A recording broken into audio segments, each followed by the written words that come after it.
اس کا کیا رول ہو سکتا ہے کووڈ وائرس کے اوپر, اور اس کے اندر ہمیں اس کا ایک بڑا پازیٹیو رول نظر آیا ہے کہ وہ کووڈ کے وائرس کو ختم کر سکتا ہے. اس کے علاوہ جو آئی پی ایچ کے اندر کووڈ کے اندر ریسرچز ہوئی ہیں, اس کے اندر ہم نے سیوریج کے اوپر ایک کام کیا ہے کہ ہم نے یہ دیکھا ہے, وہ بھی دوبارہ ہم نے یونیورسٹی ویٹرنری اینیمل سائنسز کے ساتھ مل کے یہ کام کیا ہے. ہم نے یہ دیکھا ہے کہ جہاں پہ کووڈ کا جس علاقے میں مریض پایا جاتا ہے اس کے سیوریج سسٹم کے اندر وائرس کی کیا سسٹینیبلٹی ہے اور وہ کتنا ڈائگنوز ہو سکتا ہے. اس کے اندر بھی ہمیں بڑے انکریجنگ ریزلٹس ملے ہیں, جس میں ہم نے دیکھا ہے کہ اگر سیوریج سسٹم میں دیکھا جائے تو اس علاقے میں جہاں پہ مریض پائے جاتے ہیں سیوریج کے اندر بھی وائرس پایا جاتا ہے. یہ والی چیز جو یہ فائنڈنگ ہے یہ ہمیں اس نے لاک ڈاؤن میں بڑا ہیلپ کیا, کیونکہ اور ہیلپ کر سکتا ہے کیونکہ ہم سلیکٹیو ایریاز کے اندر لاک ڈاؤن کر سکتے ہیں انسٹیڈ آف کے بہت ایکسٹینسو ایریاز کے اندر آپ کر کے نہ کیا جائے, کیونکہ اس میں لوگوں کو بہت آپ سمجھیں کہ جو ان کے لیے جو ہے وہ اتنا کمفرٹیبل نہیں ہوتا. سو اگر آپ ایک لمیٹڈ ایریا کو لاک ڈاؤن کریں گے لوگوں کے لیے بھی کمفرٹیبل ہوگا, اور ہماری جو لاک ڈاؤن کی امپلیمنٹیشن اسٹریٹجی ہے وہ بھی زیادہ افیکٹو اس کے اندر ہو سکتی ہے. امریکہ میں فائزر کی بوسٹر ڈوز لگنا شروع ہو گئی ہے 60 پلس لوگوں کو. آپ سمجھتی ہیں, پہلی بات تو یہ ہے پاکستان میں بدقسمتی سے فیک ویکسینیشن کارڈز بھی بن رہے ہیں. میں کئی لوگوں کو جانتا ہوں جو خوفزدہ تھے ویکسینیشن سے, وہ نہیں لگوانا چاہتے تھے. کچھ سوشل میڈیا پہ جو افواہیں چل رہی ہیں انہوں نے ان کے دماغ میں گھر کیا ہوا تھا, انہوں نے وہ فیک ویکسینیشن کارڈ بنوائے. ایک تو میں یہ آپ سے جاننا چاہوں گا کہ امریکہ میں جو بوسٹر ڈوز لگانی شروع کی ہے زیادہ ایج کے لوگوں کو, کیا آپ ریکمینڈ کرتی ہیں کہ پاکستان میں بھی 60 یا 60 پلس جو لوگ ہیں وہ بوسٹر ڈوز لگوائیں؟ اچھا, سب کے عوام کے لیے اس میں بڑی ایک میں تو کہوں گی کہ it's a good news for everyone کہ پاکستان میں یہ چیز شروع ہو چکی ہوئی ہے. جی بالکل, بوسٹر ڈوز شروع ہو چکی ہوئی ہے, اور نادرا نے جو کہ ڈیٹا اپلوڈ کیا جاتا ہے اس میں آپ سمجھیں کہ 5 کالم بوسٹر کے بھی بنا دیے گئے ہیں کہ جو کہ آپ وقفے سے لگائیں گے کہ جب بھی آپ کو یہ لگے گا کہ ایک سفیشینٹ گیپ یا سفیشینٹ پیریڈ آ گیا ہے بوسٹر سے تو اس وقت سیکنڈ بوسٹر لگائی جا سکے. اس کو 3 سے 4 مہینے میں ہے, اس کو اپنے اینٹی باڈی ٹائٹر سے بھی مانیٹر کیا جا سکتا ہے. اور اس میں یہ کہ 50 زیادہ ایج کے لوگ, ایسے لوگ جن کے اندر کوموربیڈیٹیز موجود ہے, جن لوگوں نے انٹرنیشنل ٹریولنگ کرنی ہوتی ہے, تو ان سب کے لیے جو بوسٹر اور فائزر کی بوسٹر ویکسین کی پروویژن موجود ہے جی. اچھا ڈاکٹر صاحب, اس کے ساتھ مجھے یہ بھی بتائیں کہ کووڈ یعنی جتنا ابھی تک گزرا, آپ ریسرچ بھی کر رہی ہیں, انفلوئنزا کے جتنے بھی وائرسز ہیں یہ جیسے ہی موسم سرد ہوتا ہے, اور اس کی کووڈ کی طبع کاریاں بھی دیکھیں تو زیادہ تر ان ممالک میں ویسٹ میں جہاں پہ موسم زیادہ سرد ہوتا ہے وہاں ہمیں دیکھنے میں آئی. اگر ہم ہیلتھ سسٹم ان کا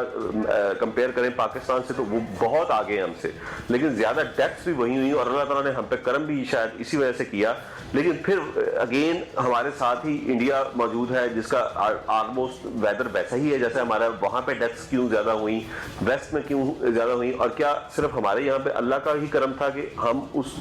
جو ہمیں لوگ فورکاسٹ کر رہے تھے کہ پاکستان میں بہت زیادہ ڈیتھس ہوں گی وہ نہیں ہوئے, بلکہ عالمی ادارے بھی بعض اوقات یہ اس طرح کی وارننگ ایشو کر رہے تھے. ڈیفینیٹلی دیکھیں جی, اللہ کا کرم تو تھا سو تھا, لیکن اللہ تعالیٰ بھی یہ فرماتے ہیں کہ آپ کچھ کریں گے تو اللہ تعالیٰ کا بھی فضل ہوگا. سو اس میں پھر یہی کہوں گی کہ ہماری گورنمنٹ نے اور خاص طور پہ NCOC کے ساتھ مل کے ہمارے ہیلتھ ڈپارٹمنٹس کا بڑا اہم رول رہا ہے اس کے اندر. جتنی تیزی سے انہوں نے اپنی اسٹریٹجیز, کنٹرول اسٹریٹجیز کو ڈیولپ کیا ہے, اور پھر انہوں نے گیپس آئیڈینٹیفائی کیے ہیں کہ کہاں کہاں پہ ہمارے گیپس ہیں کووڈ کے لیے. جس طرح اس کی ایک ایگزامپل میں یہ دیتی ہوں کہ جو کووڈ کا ڈائگنوزز ہے وہ PCR بیس تھا, اور شروع میں جب کووڈ آپ سمجھیں کہ مارچ 2020 کے اینڈ میں پاکستان میں آیا ہے, فیبری کے 2020 میں آیا, اس وقت ہمارے پاس PCR لیبارٹریز کی تعداد اتنی زیادہ نہیں تھی. بہت تیزی سے گورنمنٹ نے اس کے اوپر کام کیا ہے, انہوں نے فوراً لیبارٹریز اسٹیبلش کرنی شروع کی ہیں. اس میں IPH کی ایگزامپل آپ کو دے سکتی ہوں کہ اگر فیبری میں کووڈ پاکستان میں آیا ہے تو 18 اپریل 2020 میں IPH کی کووڈ لیبارٹری جو گورنمنٹ نے ہمارے پاس اسٹیبلش کی تھی وہ آپریشن ہو چکی ہوئی تھی, اور اب تک اگر آپ سمجھیں تو اس میں 1.5 لاکھ سے زیادہ ٹیسٹ جو ہیں وہ پرفارم کر دیے گئے ہیں, اور تمام یہ فیسلٹیز عوام کے لیے فری آف کاسٹ پرووائڈ کی جا رہی ہیں. اگر آپ ان کی لاگت کو کیلکولیٹ کریں کریں نمبر کے تھرو تو آپ یہ دیکھیں گے کہ تقریباً اس میں یہ جو فیسلٹی ہے اس نے ابھی تک تقریباً 70 کروڑ سے اوپر کی فیسلٹیز جو ہے وہ عوام کو پرووائڈ کی گئی ہیں. جی ڈاکٹر صاحب، میرا سوال جو آخری پورشن تھا کہ کیا جو موسم آگے ہمیں سرد ہمارا ہونے جا رہا ہے، پھر آپ کووڈ کو اوپر جاتا دیکھ رہے ہیں، کیونکہ یہ انفلوئنزا کا وائرس سرد موسم میں ہی زیادہ پریویل کرتا ہے، زیادہ اوپر ہائپ ہو جاتا ہے. جو کووڈ کا وائرس ہے نا، یہ ایک وائرس کی خاص فیملی سے بلونگ کرتا ہے جسے ہم کہتے ہیں کرونا وائرٹی، اور اس کی جو فیملی کے باقی بھی ممبرز ہیں. کووڈ تو اب آیا ہے کیونکہ وائرس میں یہ ہوتا ہے کہ یہ اپنی حیت کو چینج کرتا رہتا ہے، اور جب یہ اس قابل ہو جائے کہ انسانوں میں انفیکشن کاز کر سکتا ہے تو ایک دم جو ہے وہ کوئی ایک ڈیزیز کا آؤٹ بریک ہو جاتا ہے. تو اس کے جو باقی ممبرز ہیں کرونا وائرس کے، وہ بھی عام طور پہ ریسپیریٹری انفیکشنز یا فلو لائک النسز جو ہیں ان کو کاز کرتے ہیں، اور یہ آپ کی بات ٹھیک ہے کہ یہ زیادہ ریلیٹڈ ہوتا ہے سردیوں سے. اب اس کا ریلیشن کا کیا لنک ہے، کیونکہ سردیوں میں جب آپ سانس بھی لیتے ہیں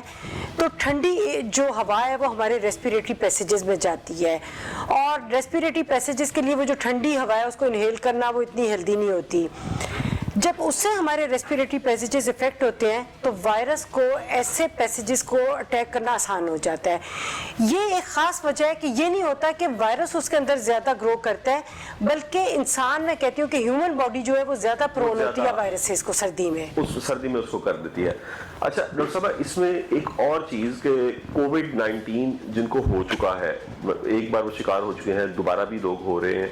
ان کے لیے آپ کیا گائیڈ کریں گی کہ وہ دوبارہ اس سے بچ سکیں؟ ویکسینیٹڈ لوگ بھی شکار ہو رہے ہیں، جن کو ویکسین لگی ہے ان کو بھی ہو رہا ہے، اور یہ ویکسین صرف اس کی انٹینسٹی کو، جو ہم نے آپ جیسے ڈاکٹر سے سیکھا ہے کہ انٹینسٹی کو کم کر دیتی ہے، یہ اس کو ختم نہیں کر سکتی. کیا اقدامات اٹھائے جائیں؟ کیسا ایک لائف سٹائل میں کیا کیا ٹیسٹ بہت ضروری ہے کہ ہم اپنے وہ مسلسل ساتھ ساتھ کرواتے رہیں کہ ہم کووڈ کے لیے ایکسپوز نہ ہوں؟ اچھا، اس میں دوبارہ وہی بات آ جائے گی کہ پہلے تو میں اس چیز کو ایڈریس کرنا چاہوں گی کہ جو لوگ جن کی ویکسینیشن ہو گئی ہوئی ہے وہ دوبارہ اس بیماری کا شکار ہو رہے ہیں.